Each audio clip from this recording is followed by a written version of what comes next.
Ahead of UP Assembly elections in 2022, on World Population Day, CM Yogi Adityanath unveiled a new population policy for the state.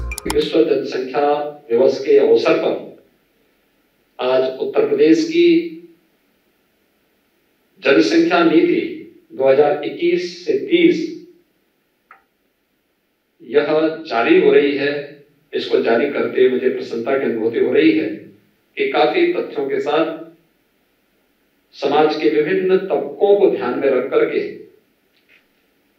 इस जनसंख्या नीति को लागू करने का कार्य आज प्रदेश सरकार कर रही है।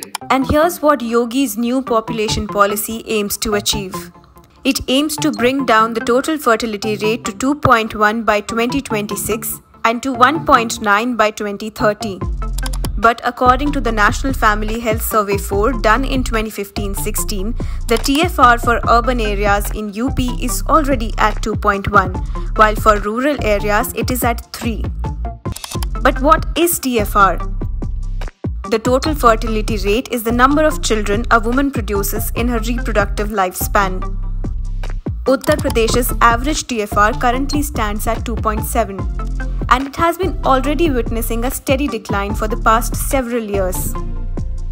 In 1999, UP's TFR was at 4.06. By 2006, it stooped to 3.8 and to 2.7 in 2016, a decline of almost 2 children per woman.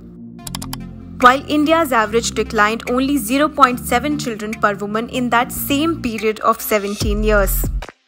However, despite a steady decline, the North Indian state still tops the chart when it comes to population and has one of the highest fertility rates, second only after Bihar's average of 3.3. But what Yogi government's new policy aims to achieve might soon be achieved without a policy, according to data. As per the Economic Survey of 2019-20, TFR in UP will even be less than the replacement level by 2031. Replacement level is when the average children born per woman are 2.1, exactly what the policy aims to achieve in the next 5 years. Uttar Pradesh has 57 districts with a total fertility rate of over 2.1, while 11 of them have a rate of 4 and above. The districts with TFR 4 and above include Bahraich, Sitapur, Hardoi, Shahjahanpur, Banda, Gonda, Etah and Balrampur.